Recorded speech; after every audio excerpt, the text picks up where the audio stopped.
what you've made and what you've given the world will live on long after we are no longer here, and will continue to give great pleasure. 60 years, it's an awfully long time, almost impossible for some of us to imagine dedicating yourself to a single art. But it's 60 years, 6 decades worth that Mike Dodd has spent potting. And we come now to his 7th exhibition at the Goldmark Gallery, marking his very last as an exhibiting potter. Over those 6 decades, he has held as many different studios, workshops. And so the pots in this exhibition reflect not just the most recent work in those last 3 years, but 6 decades of an accumulation of ideas, of experience, of glazed materials shared amongst these pots, and of a much broader philosophy that underlies them and which we see in the beautiful forms around us. I'm looking forward to sharing some of these pots with you today, showing some of the stories behind some of the glazes, the materials that we see on show. But more than that, getting to the heart of what it is that has made Mike Dodd such a special potter and makes this such an important and enjoyable exhibition to see. I hope you enjoy.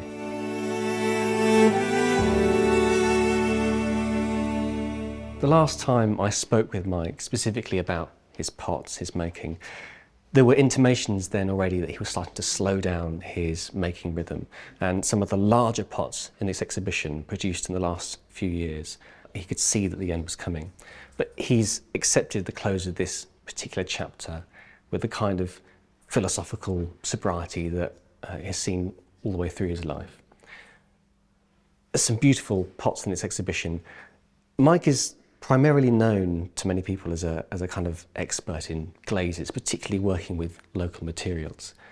And you'll see across the pieces in this exhibition how these glazes almost offer a kind of geographical, a personal, a historical map to the many places that he's visited, places that he's lived, to the kind of pots that he's loved and engaged with.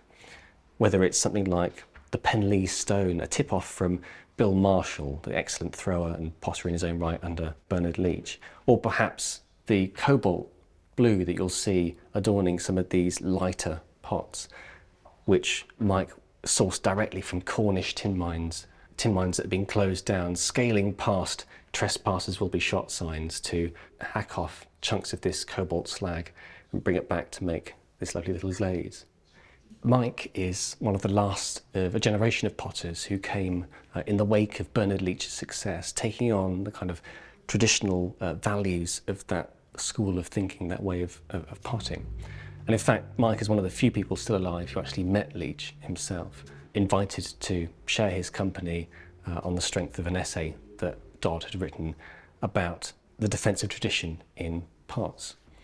You'll see reflections of Leach and his followers, the Anglo-Oriental so-called school, which came in his wake in Mike's pottery. You'll see it in the forms that we see on display here.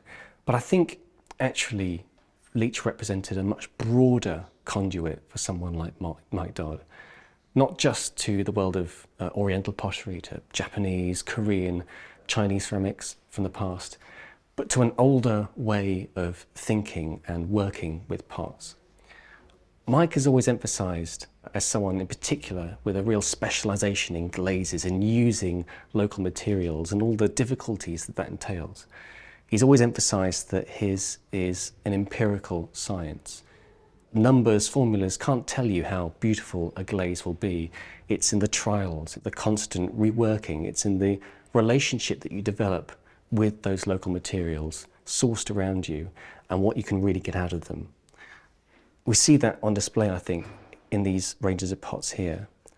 One of the things you really notice about Mike's work is that he's forever incising, decorating, ornamenting, cutting, faceting the sides of his pots, working around them, working the form in a way that's going to make the very most out of those glazes. It's going to give it those details, those rigids, those areas for it to cool, for it to pool into these sort of glassy areas.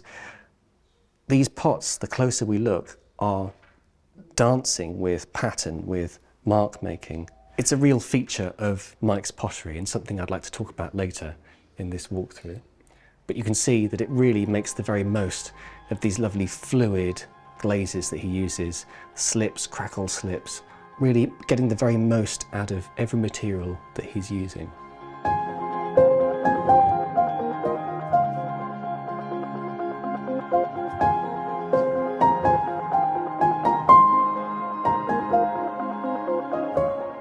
It's maybe something of that kind of itinerant nature of Mike's career, the fact that he was quite often on the move, the different locales that he was working within, informing work, that has led to the kind of feeling, the evocation that these pots have, led to that broad repertoire of mark making. Mike says it started with quite literal evocations of the landscape around him, marking out the hills of the South Downs with some brushwork, using fluting to represent rain, or drawn squiggles through the glaze surface as clouds. But now they've developed into a much broader kind of abstract repertoire. One of the things I remember Mike saying to me in the interview we had was his lament at the loss of symbols in our world, the loss of the sort of symbology, those markers that we used to have on everyday things that signified to us ideas of harvest, of fertility, things important to us in our pre-industrial, cyclical, seasonal living. As he was saying that, I remember looking down at my desktop, at the sea of icons there, and I thought actually it's not so much that we've lost symbols, but that the ones that we have in our day-to-day are more sterile. They're this harsh, backlit colour that comes from our screens. There's something lovely about handling work like this large dish here, or even a little Stanley named after one of Mike's relatives, and feeling the kind of softness of the colour, the kind of the way that one glaze might bleed into another, feeling the care with which Mike has kind of incised into the clay, treating it as something as worthy of our respect and our love as any plant or living creature. Something of living that life, of moving from one workshop to another, eventually settling, has given him, I think, a feeling for the interconnectedness of the world, and I think it's something that's embodied in his pots.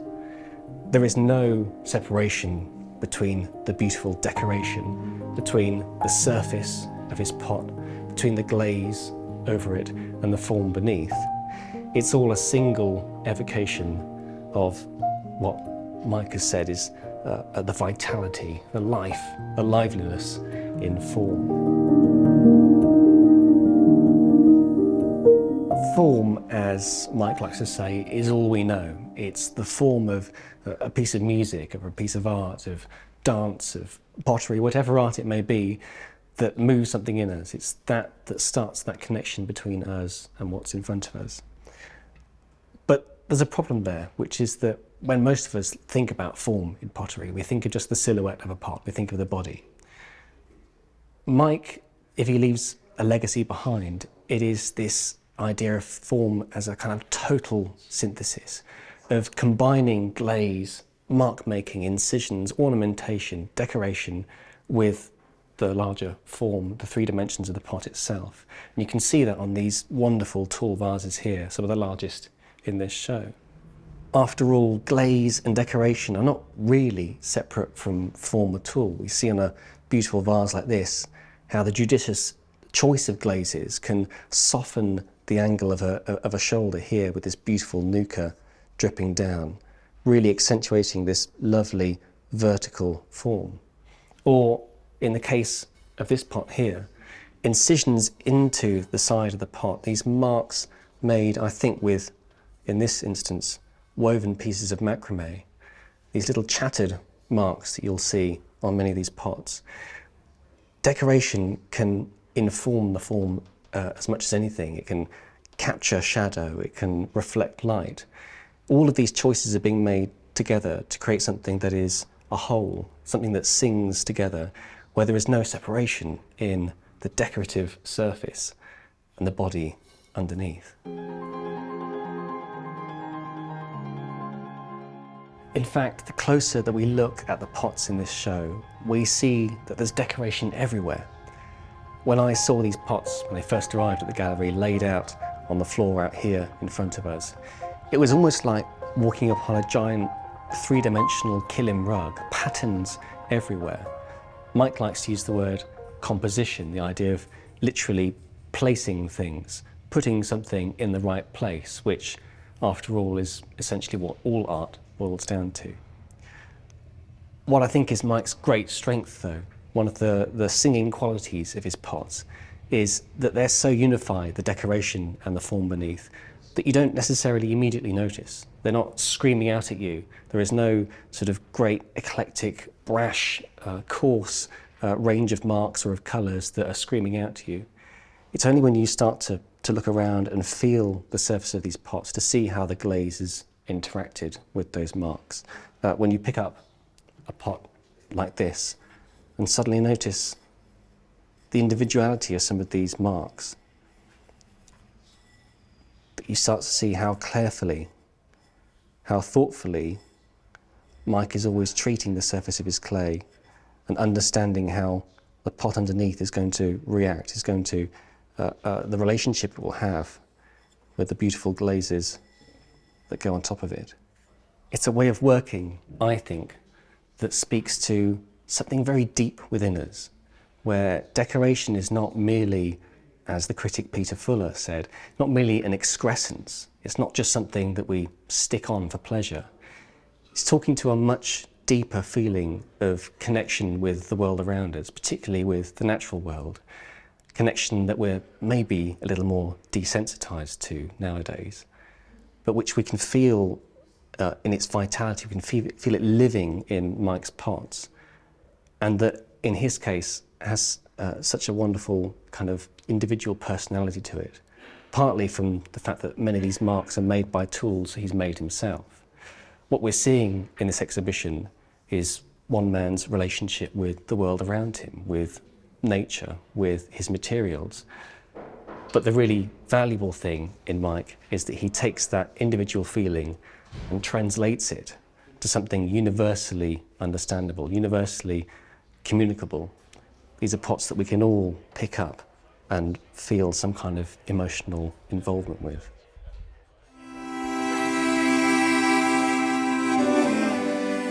One of the things Mike has often said about pottery, or any art form really, is that it can never be driven by ego. You always have to divest yourself in some way. He likes to quote the monk Thomas Merton, "To the extent that you get out of the way, do you know truth?" What we're seeing in this exhibition are, in a way, pots that are highly personal, highly emotional, highly individual to Mike. They're made from materials that he sourced with his own hands from places that had a particular meaning to him for a large number of years. But he has managed to translate those things into pots that have a feeling of openness, a feeling of the kind of philosophical openness that he shows himself. The pots made the man, and the man the pots. Over the course of 60 years, that's a grand old time. A lot of experiences, emotional moments have fed into work like this. So we're seeing work that's not just mature in its expertise, in its technical proficiency, not just glazes that have taken years to refine, materials that are maybe more tricky than others that Mike's had to learn how to deal with, but we're seeing a kind of emotional maturity, a life's work, quite literally, around us. It's a really fantastic exhibition, and I hope that you can see it. Many of the pots are now on the website, available for you to see and hopefully find a new home. I really hope that you can see them and enjoy them and join us in this celebration of an extraordinary life, an extraordinary 60 years of working with clay. Most importantly, 60 years of love for his material, love for his medium, for clay itself.